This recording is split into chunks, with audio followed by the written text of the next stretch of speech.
Welcome. I'm Glenn Anderson with the Olympia Fellowship of Reconciliation.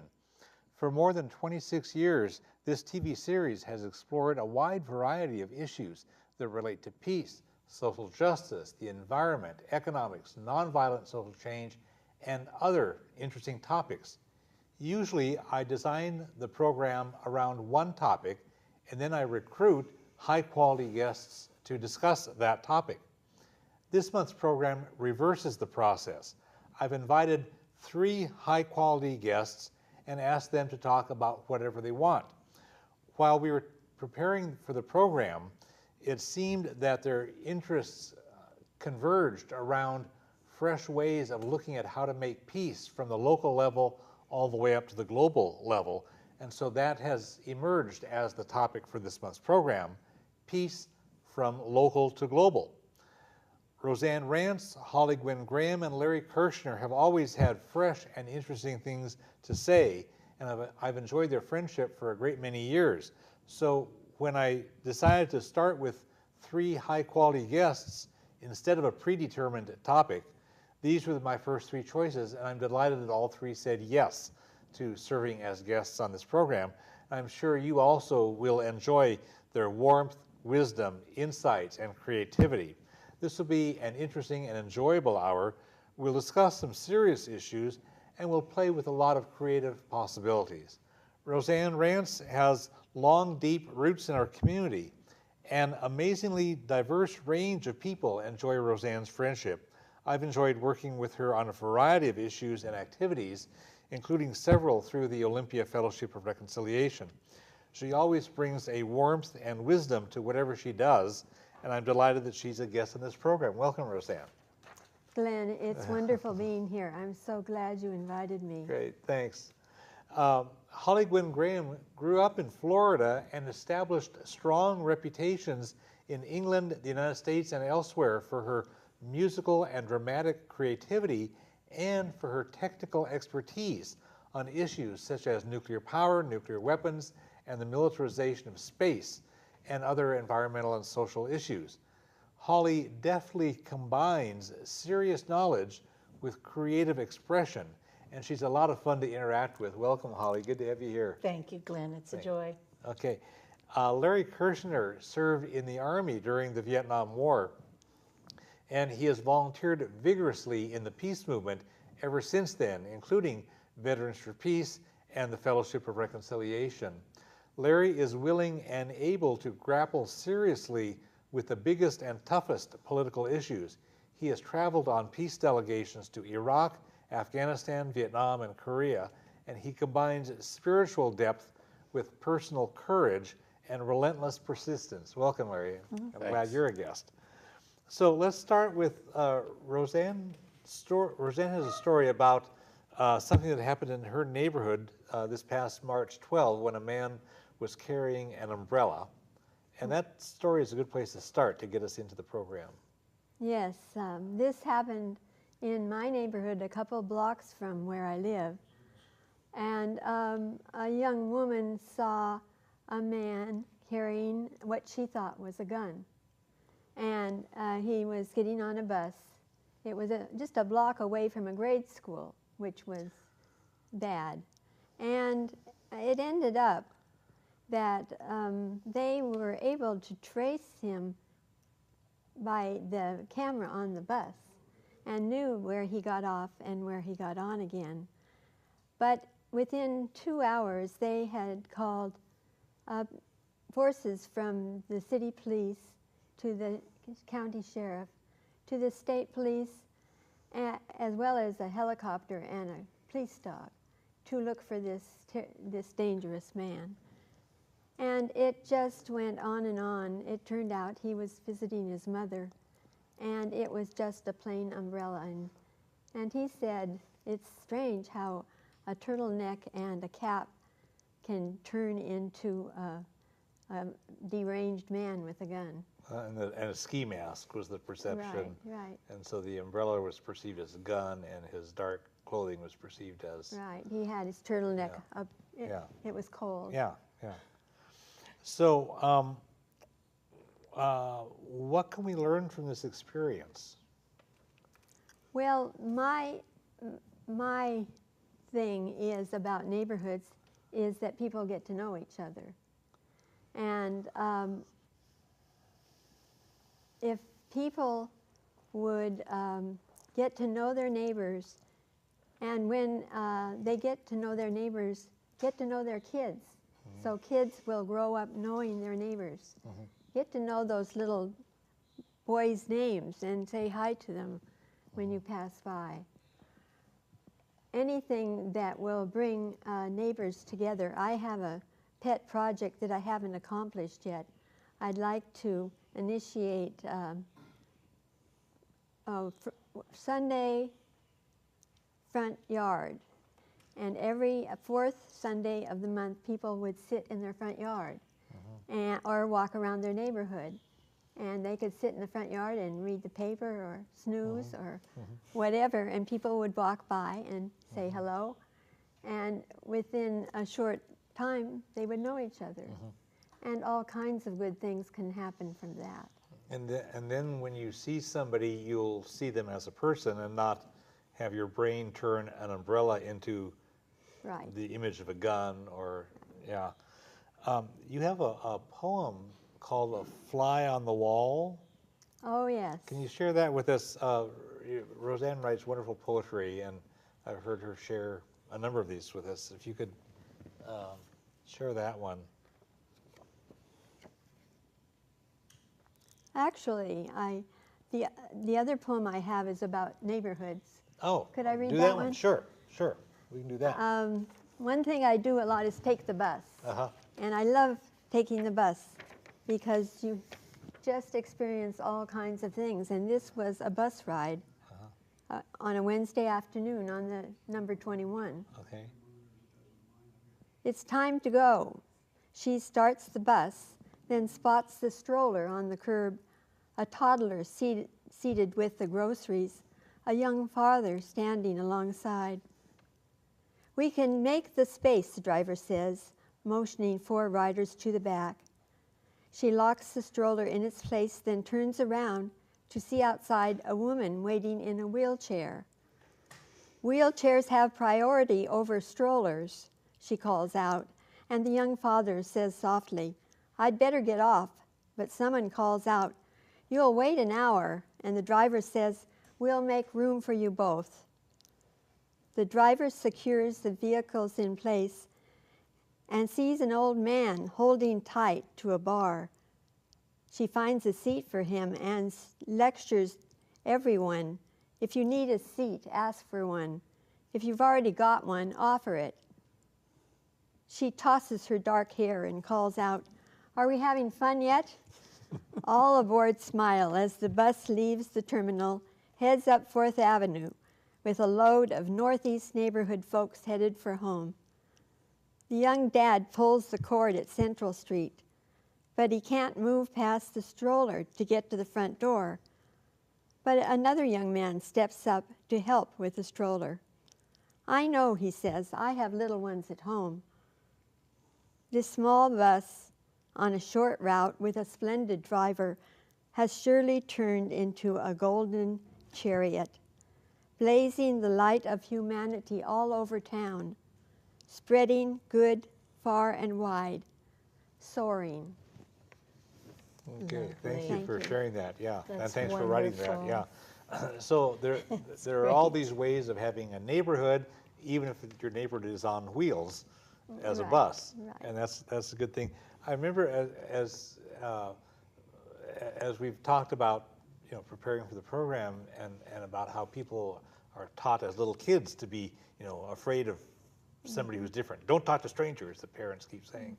And one of the signs we have for the Olympia Fellowship of Reconciliation and Peace Vigil says, talk with strangers. Yeah. And how much different our world would be if we actually talked with people that we don't know. You remember George Carlin, he's been on my mind. Yeah. And one of the things he said was, if we could just go around the world and shake hands with everybody, then when it's time to make war, we would just say, no, I've met them, they're fine. And, it would be a much better world. Yeah. And that bus is how communities develop. That's right. I mean, once you know someone, you're not going to be fearful of them. Right. So that's what makes community. Or you know where not to push those buttons, you know, because like, I mean, there are people that you can push a button and get a terrible response, but if you know them and you know their support group or what they don't have, you can ameliorate a situation and be a community member. Yeah. Yeah, it's a beautiful poem. So even in neighborhoods, people don't know the folks who live just sometimes next door or across the street, or less likely a few houses away. And how could we increase neighborliness? You mentioned your idea about having the fourth Sunday of each month where you're out in the front porch, front yard, or walking through the neighborhood, meeting people. Are there some other ways to improve or increase neighborliness, whether at the neighborhood level or in other settings? Well, there are neighborhood associations, and I think that helps a lot if they focus on the right things. So, and that means getting people together, like we've talked about, and not focusing too much on fear. Safety, they call it. But sometimes those get over the line into fear-making. Yeah, and so that would be like fear of teenagers or fear of somebody who doesn't look like the rest of us in the neighborhood or something. Right. It's like the sheriff in Florida today said, sent out a letter that people should be on high alert for anybody or anything that looks suspicious. Yeah. And that can put everybody. Yeah. Yeah. Like the umbrella. Yeah, it'll be a whole epidemic of those umbrella episodes. When Jackie Hudson, Carol, and Ardith were arrested and on that nuclear missile silo, they were actually seen with cameras, and the cameras were transmitting, and the MPs that ran through the gates in their Humvees thought they were 6 foot tall, mustachioed men. And he said, I think Ardith is the tallest, petite, and she's 5'7" yeah, they're or all 8. Petite. Yeah, they were petite little women whom they, immediately thought were horrible terrorists. Yeah. And it still took them an hour to get there. Yeah. Well, physiologically, if you're living in fear, and your brain functions on the amygdala level, and it doesn't get to the higher rational part of the brain, fear keeps you in the fight or flight. So it limits your ability to see something other than what you expect to see. So that's exactly, they expected to see something dangerous, so that's what they saw, despite what was going into their brain. Sometimes it takes a creative action, and there's a story that I read about in the 1970s from an old issue of the National Fellowship of Reconciliations magazine called Fellowship, and somebody was reporting on I don't remember one of these big old crime-ridden cities back east. That we all of us out here in the West have stereotypes about those cities. But it was one of those big old cities. It was crime-ridden neighborhood and stuff. And there's a teenage kid who knew, and they were all poor. This teenage kid knew that his mom had always wanted a piano, and they could never afford one. And so one day he broke into a music store, stole a piano, and wheeled it down the street toward their house. Well, of course, the cops came, and they arrested the kid. They hauled him off, and the piano was still sitting there in this urban neighborhood on a whatever day of the week. It was getting into the late afternoon, evening, and the piano was still there. And normally people are afraid to come out of their houses at that neighborhood, but somebody came out and started plunking out a tune, somebody who knew how to play, and somebody else came out and they knew how to play, and some people came out and they started singing.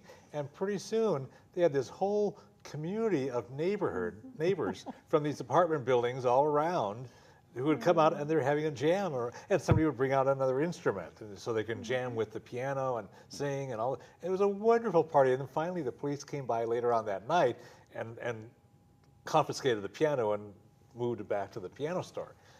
And what was interesting, according to the person who wrote this article about this incident, was that when they looked at the police records later on, they found that night there was no other crime in that neighborhood other than the theft of the piano, the original piano theft. But that was it. Otherwise, everybody was out outside Great story. in the neighborhood and interacting with people and know whether they're crying.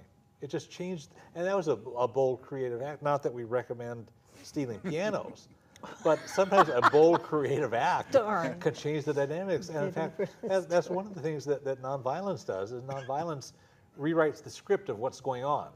So you're expected to act in some way by the oppressor or by the system or whatever. And you say, no, I'm going to do something different. And you rewrite the script. And you rewrite the script and you make people take another look at what they're seeing. So they have to stop and think, is what I'm seeing what's really there? Yeah. Because if you change it, the parameters change and they have to look at something differently. And maybe play a new role. Right. Maybe interact in some fresh ways and step out of your traditional stuff that you're trapped in. Right. Like, whoa. Defuse the situation. Yeah, yeah. Starhawk writes about that in The Fifth Sacred Thing, another one of my favorite books, and she calls it El Mundo Bueno. You move into another reality where you have the power to change the story's ending. Your neighborhood is so great for what you want to do. Mine is more spread out, but we had a neighbor throw a sort of a block party, get to know the neighbors, and it was lovely. And I think it's really important that you know the neighbors. You know, when I'm substituting, I go to a specific school often, so I get to know that neighborhood and the kids in it, and it's worth its weight in gold. Yeah. You have to step forward to the kids. Kids walk by our house to school all the time, and they walk with their heads down mostly. But I make a point of saying hi to them, and when I do, then they're saying hi right back. You've just got to open it up. Yeah. Yeah. Well, because you've connected as one person to another instead of, hi, I'm this old geezer, and I'm going to, push this kid away because I'm afraid of kids, I mean, that's the roles that we're expected to have. And you step out of that role, and that's a whole different thing. There's another thing I want to mention that's related to this. Some years ago, a public opinion survey about gay and lesbian concerns asked people what they thought about gay and lesbian rights. It was a survey with a bunch of questions, and one of the questions toward the end was, do you know any gays or lesbians? And the people who had expressed the most anti-gay and anti-lesbian opinions were people who said, no, I don't know any. And that raised a couple of thoughts in my mind. One is, like we were talking about, if you don't know somebody, you'll be afraid or negative toward the stranger, the other. But the other is, maybe these people had conveyed their negativity, so the relatives and friends and neighbors who are gay and lesbian knew it was not safe to come out, to reveal who they are to these bigoted people.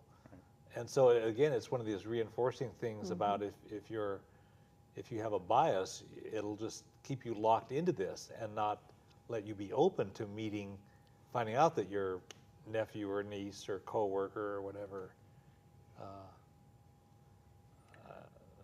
New Zealand just today passed a law giving complete rights for marriage to gay people, and that raised a lot of questions in Australia, which is just across the Tasman Sea, where the majority of the people in all the polls approve of marriage equality, but the people in charge of the legislature are adamant that they're not going to let this happen in Australia.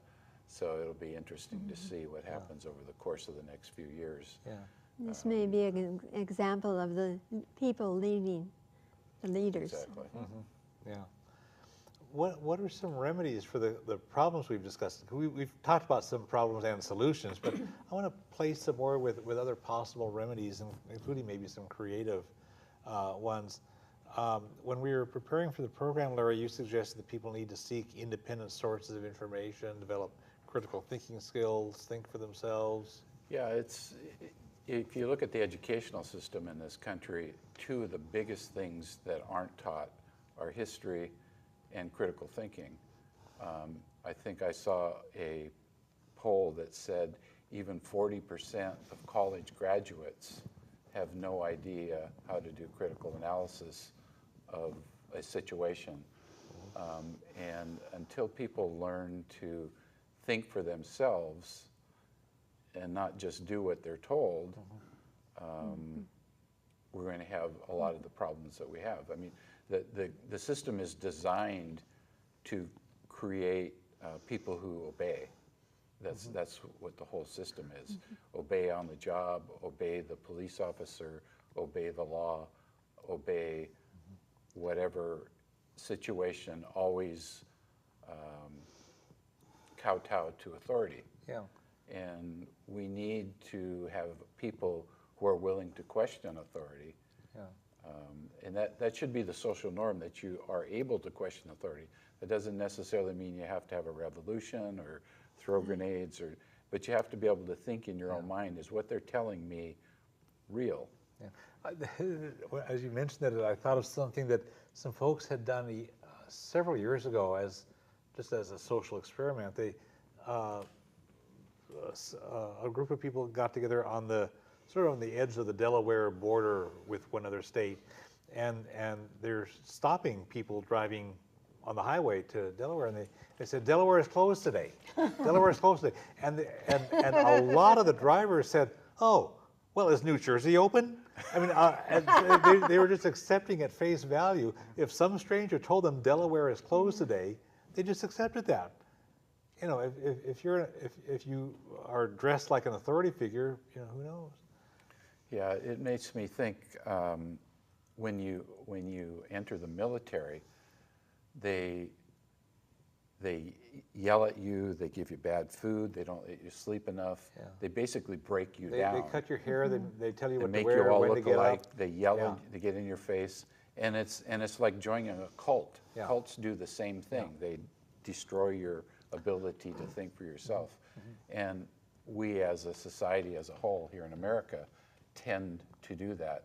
So we have what I call willful ignorance about many of the problems that we're involved in, because we don't, as a whole, we don't want to look at them, because if we really look at the problems, we would have to do something different than what we're doing.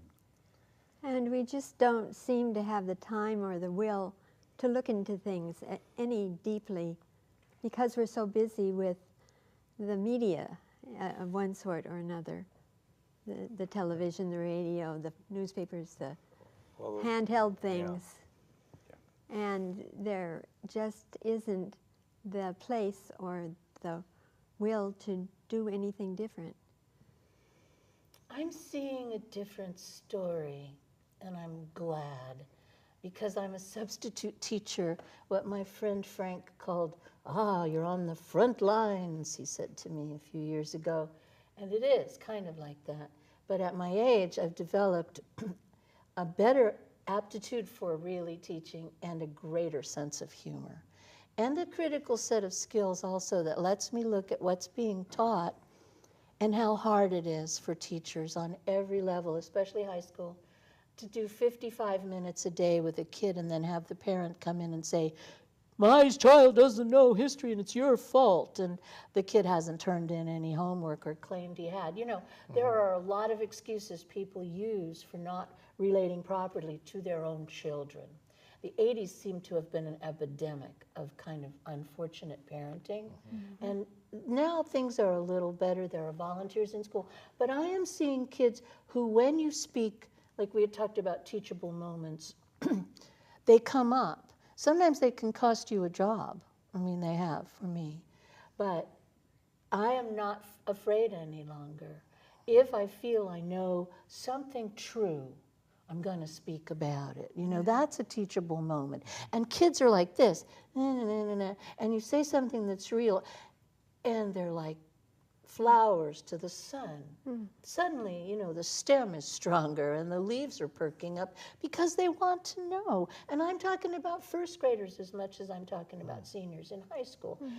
I see a trend toward real honesty. I mean, when you think about the bravery of the gay liberation movement and how brave they've all been to come out and how brave they are still being and how brave the civil rights people were when they marched, you know, and how brave those people were and how brave our Plowshares activists are and how brave our Trident activists are. Plowshares are the people who nonviolently trespass yes. on nuclear plants. And pour their nu- blood nuclear in the sign of a weapons. Yeah. cross and say, this is the only blood we are willing to shed, Yeah. and it's ours, and it's been tested for HIV, and we're clean, you know. But it's like, I see a positive trend. I don't know where it's heading, but I see I see kids willing to laugh. I see kids willing to mediate for each other because they're being taught how in schools, you know. So I think we live in a pretty good town. You're in where, Seattle? I'm in Centralia. You're in Centralia. It's a lot more politically conservative, and I hope you're right. I don't think there are enough teachers yet who are willing to do that. A recent poll was looking at the question of, was it correct that we be involved in Vietnam? And all the people our age, 70%, 80% said yes. Of the 17 to 25-year-olds, 70% of them said, yes, we should have been there. The people our age, obviously, we said no, that, you know, we recognize it for the mistake that it was. But the young kids, and I think that's the combination of they don't know history and they don't know how to do critical thinking. Well, the books, the textbooks are biased. The textbooks is one of the big do not tell the problems. truth. You said kids want to know the truth, and the textbooks do not tell the You truth. drag out Howard Zinn, and suddenly you've Yeah. got a whole new Yeah, song yeah. going on. Yeah, It's like yeah. fabulous. The Yeah. book, No? The Lies My Teacher Told Me. Oh, that's Yeah, a that's good another one. That's a Oh, great really? book. And Yeah. if you've got Howard Zinn's People's History, you've got a real good grip on a beginning of an understanding Yeah. of the story of the losers as well as the winners. Well, and this is And that's pervasive. important. And this is pervasive in the media, in even regular newspapers. Every newspaper has a business page. Where's the labor page? Exactly. The business page is always celebrating, oh, this corporation has their profits up this quarter, and oh, here's the stock market quotes, and blah, blah, blah, and all the business boosterism. Where's the labor page? Where's the page written by working people? Where's the page written by unions of people struggling for basic economic and human rights on the job? It's not there. You see a That's a good great deal idea. of support for the military in all of its factions or forms. Where's the support for the peacemakers? Right. Well, you mentioned with there in May the jury in Tennessee found guilty Transform Now Plowshare. three people, an 82-year-old nun and two other older guys who are complete pacifists, trespass onto supposedly the most secure nuclear weapons plant in the country in Tennessee. And they got way in there. The whole plant security was defective. The people on the employees there screwed up and didn't recognize it.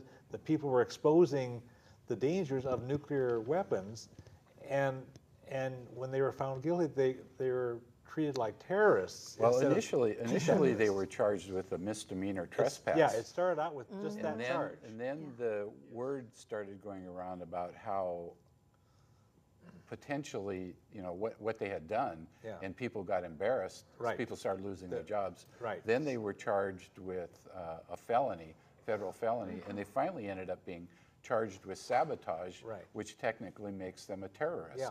It's how the government turns a peacemaker into a terrorist. And it's because, like you say, the government got embarrassed. Exactly. And they were trying to raise the issue of these deadly nuclear weapons, which are in violation of international law. Exactly. Right. Plus, Obama's just spent another $85 billion to upgrade the weapons plant. That's OREPA. Right. The Oak Ridge. Right. Yeah. Environmental Peace Alliance. Peace Alliance, Yeah, and which those are I lucky send people. money to them every year. They're great. Well, now you're supporting terrorists. I send my widow's mite as well, but you know, I mean, pretty soon. But that's how that stuff creeps along. If we don't keep There's speaking up for the them. Trident submarine base out here at Bangor.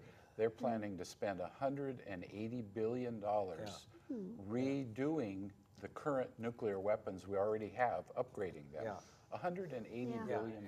And keep them lasting almost through the end of this century, almost up to the year 2100, when the United States is supposed to be getting rid of nuclear weapons. We signed an agreement. But that's to just get at the rid of them. rhetoric level. But the actual budgetary stuff, wasting our tax dollars and endangering the world, still goes up for more nukes.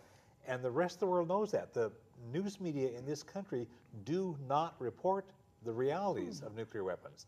But the rest of the world knows it. Yeah. And the American people end up being grossly misinformed and disinformed, lied to, and so ordinary Americans don't know what's going on, and then we end up with politicians who vote for more money for nuclear weapons in violation of international law, and nobody calls them on it, except for our friends. And nuclear weapons is just maybe one of the worst problems or the most dangerous, but only one. I think it's time to read The Fly on the Wall. Do it. Do it. Thank you. It's short. And then sing Love Will Lead Us. Okay. I'll sing one then. Great, thanks. If I were a fly on the wall, hearing everything but invisible to all, in what rooms would I hear the talk of those who increase their wealth at the trough of war, who feed their power by trumpeting fear, but find no profit in peace? But I am on the wall, hearing cries of hunger, of health care denied, of injustice called forth in the name of security, while the earth is torn beyond repair.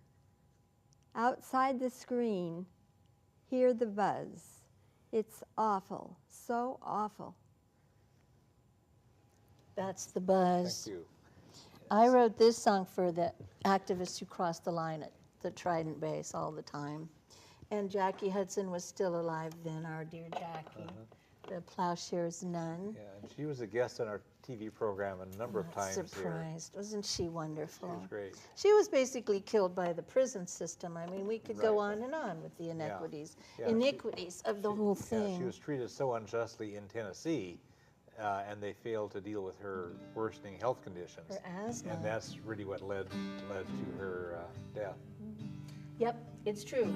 So I was thinking, what makes us take the step that puts our lives in danger? The Native people say it's a good day to die. The Buddhists are always saying, what comes next, tomorrow or the next life? We never know. I mean, you know, everybody says, oh, I'm afraid of dying, but we have to prepare, you know what I mean? So I think Jackie flew and made a clean dive, you know. We miss her terribly, but this is called Love Will Lead Me Over. Love will lead me over as I step across the line.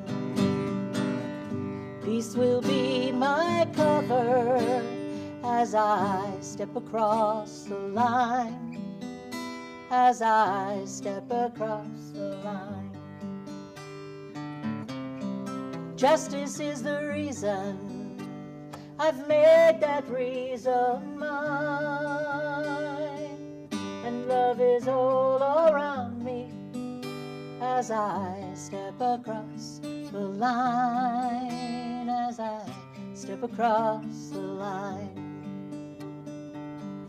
This planet is our only home. It's time we learn to share. We take a step for peace on earth and all life everywhere. Love will lead us over as we step across the line. And peace will be our cover as we step across the line, as we step across the line. They are all our children, no matter near or far.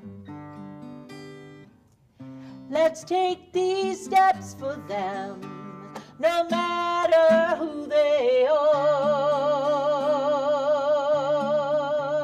For love will lead us over as we step across the line.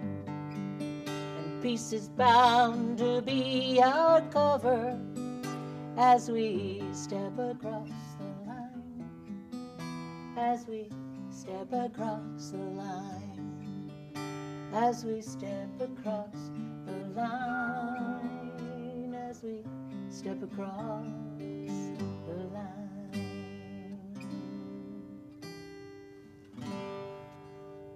Wonderful. Beautiful. Thank you so much. Thank you. Beautiful. Love, I do believe love Yeah. can shift consciousness. And music. Music can Yeah. shift consciousness too. So respect the musician at your next rally. Don't be talking through the music. Don't be saying, listen to the culture. Doesn't matter where you are. Yeah, So- thanks. Yeah. That Well, was and lovely. the step across the line is it's like, okay, that's the individual choice of somebody who will step over onto the federal side of across that blue line at the Trident nuclear submarine base and put yourself at risk with the feds. And you know, that becomes an individual choice not to take lightly, but to grapple with and do it when that's right. It's a metaphysical thing too, and it's Yeah, a yes. metaphorical line as well. Yes. When you really cross the line of your ignorance, and you realize that your ignorance is the gateway to fear, then you step across the line of Yeah. your ignorance and you say, okay, like Fran Peavy, the great activist who Yes. founded Crabgrass. She went to Europe and she sat on a park bench with a Right. sign actually that said, American willing to listen. Yes. And she was, and all these people came. Oh, thank you. Yeah. I'd love to say some things to you. Yeah, in this was America. during the Vietnam War when a lot of people in other countries had things to say to the U.S. Americans. I read her book and that story, but that was during the Vietnam War. There was a need for people to talk to Americans about what was going on, and there was a need for Americans to be able to listen because the rest of the world knew what our government was doing, even if the people in this country were shielded from the truth. That's right. So Well, that line's important. Vigiling is good for that, Yeah, for putting people out on the streets Yeah. with signs Yeah. to talk to them. yeah. Wednesday noon hour at Sylvester Park, Friday late afternoon at Percival Landing. For how many years now, Glenn? It's been, well, March 5th, 1980 at Sylvester Park every Wednesday, and since November '98 at Percival Landing by the Kissing Statue. We Friday. had Jerry Somerseth up in Skagit Valley, yes. the Energizer Bunny like Glenn of Vigiling. Yeah, and Tobe Ryan. Yes, Oh, I knew they both were those all guys. dear friends yeah, of mine. Yeah, I knew both those guys. Yeah, I that's- founded Skagit We're kind Citizens of for pikers Nuclear down in Disarmament. Centralia, but we're in our 11th year of the weekly vigil in front of the Centralia Library. yeah, great. Excellent. Saturday from noon to 1, Excellent. right downtown, and you get a Yeah. good response. We actually, Better than the the- response that we had when we first started was pretty negative, but now it's rare that we get anyone saying anything negative coming by. We actually occasionally have people stop and talk, and so it's good. Little by little, the demographics are changing. You know, in towns like Shelton, of course, Yelm, all the Ramsters, as they call themselves, have really enlightened. I mean, quite a nice. There's a good feeling there, and I think Shelton's changing. I think Centralia Yeah. will eventually. I mean, it's just a trickle along spreads, theory. spreads. Yeah, love and acceptance and Yeah. a new tolerance Yeah. and a sort of thinking. So there's a mixed combination, as we've been talking through the program, there's a number of problems of fear and alienation and so forth, but there's also people stepping across the line and people using poetry and other methods and other all kinds of ways to connect. Growing food is a big one. Yes, Yeah. yes, that's our May 2013 TV program is creating a sustainable local food system. Grow food in your own yard. Good. Don't haul it in from across the country, or don't haul in oranges from Australia during the off season at this time of the climate crisis. Another good book, Animal Vegetable Miracle by Barbara Kingsolver. An incredibly good book about living within your means in your area. Yeah, because the problems are quite serious. And when we were talking on the phone, Larry, you mentioned Johan Galtung, Norwegian. He's a Norwegian historian who specializes in teaching peace studies. And Yeah. he's done a number of pretty in-depth analysis of empire, basically. And he predicted in 1980 that within 10 years the Soviet Empire would collapse, and it collapsed within a month less than 10 years. And in 2000, he predicted that the U.S. empire would collapse by the year 2025, but after 4 years of President Bush, he said he was an accelerator to the negative, so he revised his prediction and said the U.S. empire will collapse by 2020, which is just 7 years down the road. Yeah. And he gives a lot of different reasons for his belief system. One of them that I noticed today when I was rereading something by him he pointed out that you could say the United States won the Second World War, but we didn't win the Korean War, we didn't win the Vietnam War, we didn't win the war in Iraq, we didn't win the war in Afghanistan, and we haven't won the war on terror. And these are signs of a crumbling empire infrastructure. And to try to counter it, we're sending, I think there's 44 countries now that we have special forces troops in. It's trying to prop up the empire that is collapsing around us. Right, and there's evidence of the collapse because we can't afford to fund schools. Exactly. We can't afford to fund health care. We can't afford to have a sustainable infrastructure with solar and wind technology. We're just locked into those old things of oil and nuclear weapons and nuclear power and all those nasty stuff. Big banks are getting bigger. The ones that were too big to fail are even bigger now. And they're also too big to jail because even when they've done blatantly criminal activities, the federal government doesn't even want to prosecute them. It's like, whoa, no, we don't want to touch them. Right, the consequences of taking them to trial. Yeah, so all of this stuff shows cracks, you know, and terrible weaknesses in the system.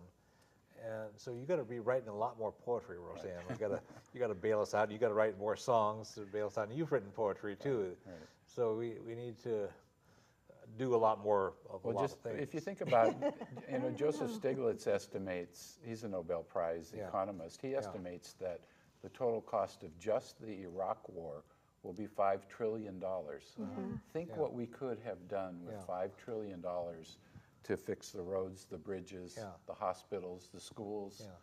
I mean, Right. Well, that wasn't even a war. That was an occupation. We haven't had a real war in a long, long time. We've occupied other countries, but we certainly haven't really had a legitimate war. No, it seems like we're making up wars. Yeah. Right. Just so that we can go kill people. Well, and certain sectors get to profit. So there's that great question that people ask in Latin about who benefits or who profits. Well, I don't forget what the translation is, but there's a Latin question that people will ask that's like who benefits or who profits, and it's like it's not us. No. It's not us. It's the weapons manufacturers and the generals get promoted. If you have peacetime, you don't need as many generals. You don't need as many people working in the Pentagon. But if you have wars going on, then all of a sudden you get to expand that, and there's upward mobility. For all these people. So they have a vested interest in provoking more wars. They also get a much bigger budget. The Pentagon budget is huge, beyond the huge budget that it was in 2001 when the 9/11 attacks occurred. And the budget is even more huge. The CIA budget is even more huge. Both of them not only have more money, but they have more political power in shaping foreign policy. The CIA has become pretty much like another branch of the military. They've run, they're running the drone programs. They're doing all kinds of stuff. So even though we keep losing all these wars, but the more we lose, the bigger they get. And that's the opposite of Bush's No Child Left Behind thing with schools, where if you have a failing school, a school that fails to teach the students, they'd cut the funding. Here, if we have a military system that fails to make us more secure, we give them more money. Well, one of the things that Galtung suggested as a possibility in this projection that he made was the possibility of a military coup in this country. And everyone thinks, nah, that couldn't happen here. But just today... Yeah, today as we taped the program in mid-May. Right, the Pentagon was, generals were at Congress, and they were talking about basically they don't need Congress's approval to go to war any place around the world. Right. Yep. Right. I mean, what is that but a coup? The 2001 blank check to get the war in Afghanistan and the war on terror going, they say that gives us a blank check to do any place, anything, any place. Right. And Obama uses it as an excuse to be able to kill anyone, anywhere. Yeah, with no due process. You don't even need evidence. It's enough to be a suspect. Does he have any solutions? It has changed here, then we don't realize. Does he have any solutions? It sounds like we know the problem, and it's getting worse. I want to talk about love. I really do. I will not be gypped out of love. Okay, well, this is gotta this, get I want love. to talk about lifting the human consciousness. this is Just this is give a me hinge chance. point in the topic, That's a hinge and point. that's our next Good thing. lead is in, that- Rosie. No, it is. I know, we just needed it. We are at the crux of human that's right. evolution. Yep. We can't believe and think in that old paradigm anymore. We can't feel powerless. We have to stop listening to the news then. If it's going to get our knickers in a twist, we must stop listening. Throw your television away. Only look at Glenn's program. Only, yeah, you can watch that on a Whatever, computer. stalking. But you know, love is real, and the power that's right. of love. I asked kids at school today, high school kids, juniors, I said, who believes here that love can change the world? About out of 24 kids, 7 hands went up. I was quite impressed. I said, that's really impressive. That's lovely. Who believes that consciousness can lift us out of any kind of quagmire? 4 hands went up because then we discussed consciousness. But love is a big term, but every religion is based on it. When you pare everything down to the human experience, what we're doing, and I think we have quite a few human species on the planet now. You know, I really do. Just watch Quest for Fire if you don't believe me. But I really think love is where we have to now make our choices. And we have to say the loving act must prevail over the hateful act, the destructive act, and whatever you can do in your heart to, you know, accelerate that love. That's really, I think, where we're at. And that's not easy. You know, I don't think love is easy. And I don't want it to sound like, oh, namby-pamby love. I do want to mention Amit Goswami. Yes. He's got a wonderful show now. It's a kind of repeating thing on public broadcasting called The Quantum Activist. And he talks about love and consciousness and how our collective consciousness can change reality. I believe that. I do. I believe that. I believe, like Gurdjieff taught, that we have intervals we have to meet. They're musical, they're spiritual, they're emotional, they're psychic, you know, but we have to get there. And I really like that idea. And he says, so meditate, then he says do. Then meditate and do. And he says, do, be do, be do, be do, be do. You know, it's just, Goswami, Goswami. So we lived through the Mayan apocalypso, and now we're in this new age. We have to claim it. We have to take it by its little hand and walk with it. Because we're seed people. Right. We wouldn't be thinking this way if we weren't. Right. Because the dominant paradigm that we've been talking about, like what Larry just laid out for us, that stuff is broken. Doesn't work. Yeah. So you got to do something that's totally fresh. Steal a piano and wheel it on the street, and people gather. No, don't steal a piano. Oh, okay. But be as loving as you But can. yes, Choose kindness. But you got to. But the idea is you got to change that Choose love. change the way we see things and It's a do. shift. I think a lot of people, That was beautiful. the problem a lot of people would have with that is that they don't know how to love, because people in our society are taught to not love themselves, and until you love yourself, you have nothing to put out there. I'll tell you what, I'll play us out, and I'll play I Love Me instead of the one I was going to play, okay? Okay. Because I Love Me is a wonderful song. I sang it for the Okay, juniors. and we're not quite done. We got a few minutes left. Oh, good. But when they tell us that when we're taught not to love ourselves, it's because some corporation is trying to sell you something to make your body different or to give you something make it different better, to drive. make your life better Yeah, somehow. you're nobody until you've Yeah. bought this product that you can own or wear or whatever. Right. So it's And we need to continually learn to frustrating. not take ourselves so seriously. We need to, if we recognize who we are, we're not going to put ourselves up on a pedestal as a god, and we're not going to throw ourselves down as worthless. Yeah. If we see ourselves for who we are, then we can see other people for who they are, and then there's that space to love. Exactly. And it doesn't take our physical presence to do it. I mean, he's proved, back to Goswami, that in meditation, people's minds link up. Now, I'm pretty sure I was in on the founding of Greenpeace when they named it. I was 38,000 feet in the air flying back from London, but I suddenly had this phrase, green peace, green peace. I thought, that's unusual and new. And then all of a sudden there's an organization who said I wasn't part of the naming of the organization. But the point being, we do connect. It's how two different Nobel Prize winners across, the continent or a world can invent the same thing and get the same theory. Yeah. We have this quantum consciousness we're not even using yet. That's what excites me. Yeah. That's what makes me filled with hope. Because if I wasn't filled with hope, I wouldn't want to live on this, and worry about it all. So let's do the song. You want to hear I Love Me? Yeah, whatever it is that you think we need to hear, that's what we need to hear. I hope this strap isn't interfering with my little mic here. If I hold it this way. All right.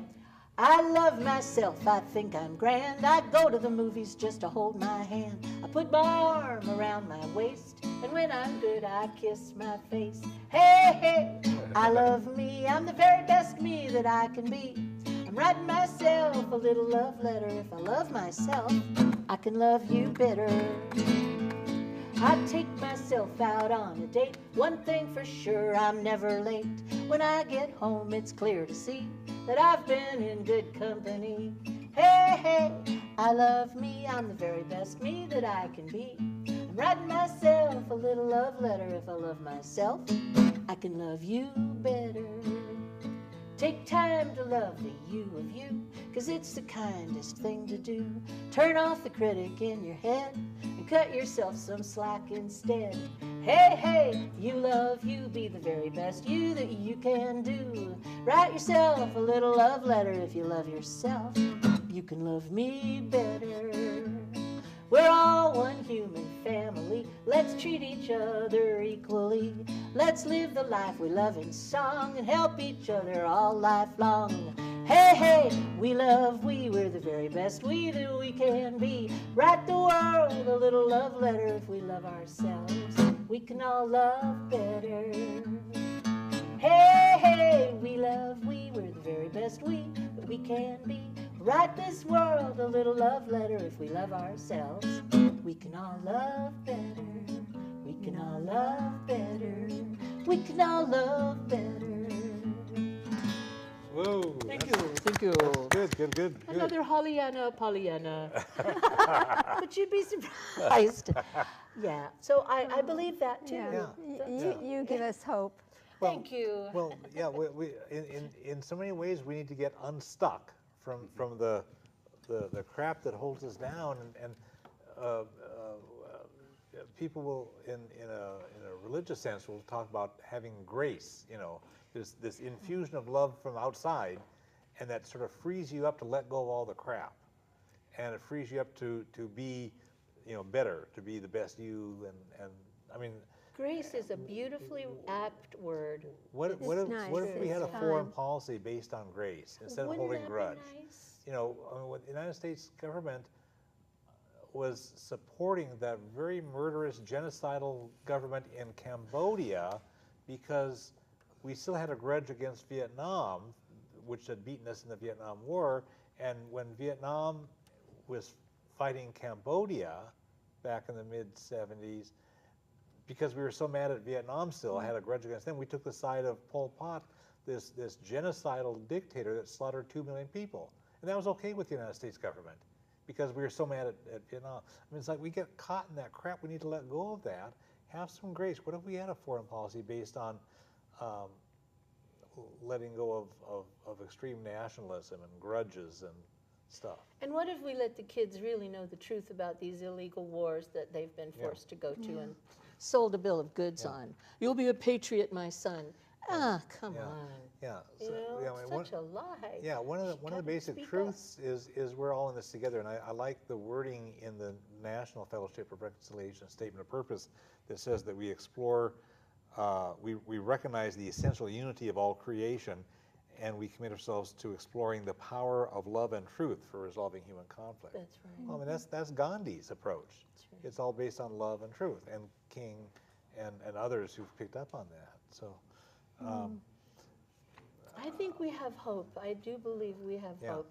We can't surrender to the news because it's north, east, west, and south. And even democracy now can tie your knickers up. You know, you can really, you can work up a sweat. You know, and what do? It's like meditate and read poetry. meditate and doobie doobie doobie doobie doo. Exactly, doobie doobie doo. But I'm glad we lived through the Mayan apocalypse, and we can still dance. Yeah. You know, we're good. You're good. You know, we're talking. Yeah. Well, that's the Breaking idea. out of the egg. And how much better it would be if we could talk with people who carry umbrellas through our neighborhood. Exactly. And instead of being afraid of them and misperceiving, you know, because it's like that. The guy got kind of put through the ringer, sort of, but he didn't even know until later what had gone on. But think of all the people that got traumatized. The young woman that saw this and reported it to the cops, and all the kids that got locked down in the school because there's some mad terrorist out there. I mean, it's like it's just venting more fear on people. So the approaches that we're recommending, I think, are clearly better. So I want to thank all of you folks. We're out of the time, but it's been fun. We did what we were hoping to do. Yeah, it's been great. And I want to thank Roseanne Ranston, Holly Gwynn Graham, and Larry Kirshner. I want to thank all the folks who've been watching. During this hour, we've been talking about the current state of our neighborhoods, our nation, our world. We've recognized problems rooted in fear, stereotyping, and labeling. We've recognized problems rooted in greed for money and power. We've also played with solutions open-mindedly and creatively.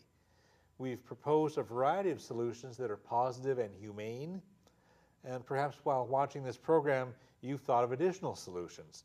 Perhaps you've thought of how you could help your neighborhood or the larger society in which all of us live. Part of our intention with this program is to stimulate your creative solutions. So we warmly invite you to talk with your friends, talk with the people who are not yet your friends. These are strangers, because a stranger is just a friend that you haven't met yet. Talk about problems, talk about solutions. And as we recommended early in the program, we invite you to especially talk with strangers and talk with people who are different from yourself. These are all important steps toward peace. You can get information about a wide variety of issues related to peace, social justice, and nonviolence by contacting the Olympia Fellowship of Reconciliation at 360-491-9093 and www.olympiafor.org. We are one human family. We all share one planet. We can create a better world, but we all have to work at it. And the world needs exactly what you have to offer. Thanks.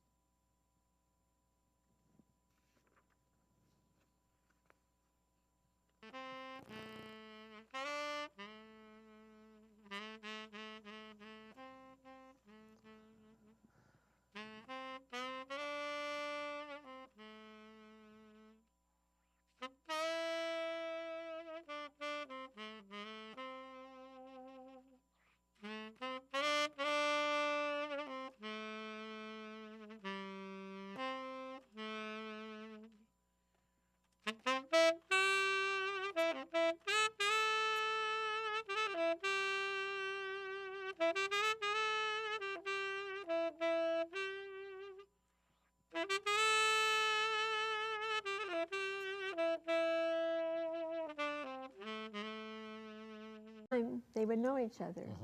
And all kinds of good things can happen from that. And then when you see somebody, you'll see them as a person and not have your brain turn an umbrella into the image of a gun or, you have a poem called A Fly on the Wall. Oh, yes. Can you share that with us? Roseanne writes wonderful poetry, and I've heard her share a number of these with us. If you could share that one. Actually, the other poem I have is about neighborhoods. Oh, could I read do that one? one? Sure, we can do that. One thing I do a lot is take the bus. And I love taking the bus because you just experience all kinds of things. And this was a bus ride on a Wednesday afternoon on the number 21. Okay. It's time to go. She starts the bus, then spots the stroller on the curb, a toddler seated with the groceries, a young father standing alongside. "We can make the space," the driver says, motioning 4 riders to the back. She locks the stroller in its place, then turns around to see outside a woman waiting in a wheelchair. "Wheelchairs have priority over strollers," she calls out, and the young father says softly, "I'd better get off," but someone calls out, "You'll wait an hour," and the driver says, "We'll make room for you both." The driver secures the vehicles in place and sees an old man holding tight to a bar. She finds a seat for him and lectures everyone.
Welcome, I'm Glenn Anderson with the Olympia Fellowship of Reconciliation.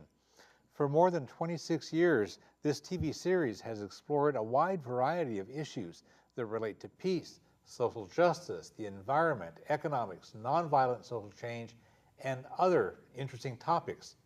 Usually, I design Anne for her technical expertise on issues such as nuclear power, nuclear weapons, and the militarization of space, and other environmental and social issues. Holly deftly combines serious knowledge with creative expression, and she's a lot of fun to interact with. Welcome, Holly. Good to have you here. Thank you, Glenn. It's a joy. Okay. Larry Kirshner served in the Army during the Vietnam War, and he has volunteered vigorously in the peace movement ever since then, including Veterans for Peace and the Fellowship of Reconciliation. Larry is willing and able to grapple seriously with the biggest and toughest political issues. He has traveled on peace delegations to Iraq, Afghanistan, Vietnam, and Korea, and he combines spiritual depth with personal courage and relentless persistence. Welcome, Larry. I'm glad you're a guest. So let's start with Roseanne. Roseanne has a story about something that happened in her neighborhood this past March 12 when a man was carrying an umbrella. And that story is a good place to start to get us into the program. Yes, this happened in my neighborhood a couple blocks from where I live. And a young woman saw a man carrying what she thought was a gun. And he was getting on a bus. It was just a block away from a grade school, which was bad. And it ended up that they were able to trace him by the camera on the bus and knew where he got off and where he got on again. But within 2 hours, they had called forces from the city police to the county sheriff to the state police, as well as a helicopter and a police dog to look for this dangerous man. And it just went on and on. It turned out he was visiting his mother, and it was just a plain umbrella. And he said, it's strange how a turtleneck and a cap can turn into a deranged man with a gun. And a ski mask was the perception. Right. And so the umbrella was perceived as a gun, and his dark clothing was perceived as... Right. He had his turtleneck Yeah. up. It was cold. Yeah. So what can we learn from this experience? Well, my thing is about neighborhoods is that people get to know each other. And if people would get to know their neighbors, and when they get to know their neighbors, get to know their kids. So kids will grow up knowing their neighbors. Get to know those little boys' names and say hi to them when you pass by. Anything that will bring neighbors together. I have a pet project that I haven't accomplished yet. I'd like to initiate Sunday front yard.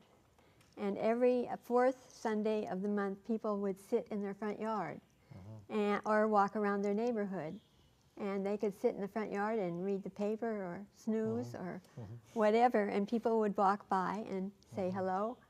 And within a short time... The program around one topic, and then I recruit high-quality guests to discuss that topic. This month's program reverses the process. I've invited 3 high-quality guests and asked them to talk about whatever they want. While we were preparing for the program, it seemed that their interests converged around fresh ways of looking at how to make peace from the local level all the way up to the global level.